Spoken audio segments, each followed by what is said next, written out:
the last year of law school, I watched The Last Dance, that Michael Jordan documentary. I haven't heard of it. Oh my God, you haven't seen The Last Dance? It's amazing. You should totally watch that after this. It's awesome. You know Michael Jordan, right? The great Yeah. bat. Yeah. So anyway, there's a he there they did a documentary on him on Netflix called The Last Dance. So it's basically talking about his final years of his career where he's like winding up, but he's still trying to win the championship before he retires and stuff like that. And it's obviously more difficult for him to do it now because he's towards his end of his career, so he's not at peak capacity. So I watched that, and then it was so great because he ends up winning everything and things like that. So the whole last year of my law school, every time my friends would ask me, "How's it going? What's going on?" I'm like, "It's the last dance. It's the last dance," because it was my last year of law school, and I'm like, I'm just trying to make it. I'm trying to make it and win the championship at the end, which was trying to graduate.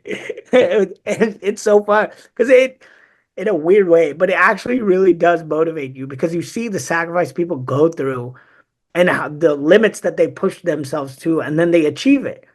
And if that's not an example that you can apply in all sorts of situations in life, then I don't know what is. Because if they can do it, then why can't we? Of course, they're more talented and handsome and good looking and stronger, but but if we put our mind to it, determination is what ends up achieving results, right? Yeah. I love what you're saying because, I woke up this morning taking it back to the phantom pain. I randomly remembered that there's this, I think he's a minister or a pastor in Australia, but he was born without arms and legs. Yet he's like still like a fit body. He's married, he has kids, he like surfs, he's a motivational speaker. And I was thinking to myself randomly, like, wow, all the things human beings are capable of. It's Yeah. insane. It's insane. Yeah, and Yeah. that's my point, right? Like that's why. You know what, Omar, you asked about that earlier. One of the things I hate the most is when people say people can't change or I can't do it. I hate that. That's my biggest pet peeve ever. Because just like what you just said, that person could have taken the circumstances that he was born with and given up in life. And yet he still strived and put his effort into something and accomplished something. So there isn't literally anything that you can't accomplish as long as you at least make a sincere effort.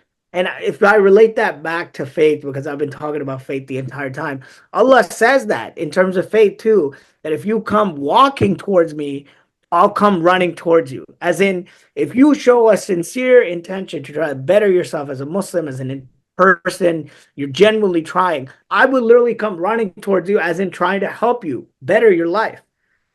But people don't want to do that. They're just like, oh, that's not for me, or I can't do that, or this and that. I hate that even in my profession, especially, there's so much stupidity about prestige that, oh, he went to this school and he did that, he did this. Well, I don't care. It's really just about how much effort are you willing to put in, and then are you up for the fight? Because who, at the end of the day, when you're standing in that courtroom, all right, or in any sort of big life circumstance, but going back to your jury duty thing, did you know at that point which attorney went to which law school? Did you know? I Googled when I went home. Yeah, Google them, right? But just Yeah. by them standing there or whatever, they were like, "Oh, he's a Harvard guy, or he's a Yeah. Yale. That's why he's better." Who cares, man? Just put your mind to something, work hard, try to achieve it, and then who knows how good you can do. But at least put yourself in that situation. I think fear is so dangerous because it allows people to get sucked into it and then to give up on something that they could accomplish had they just put it, tried to do it with a little bit more confidence.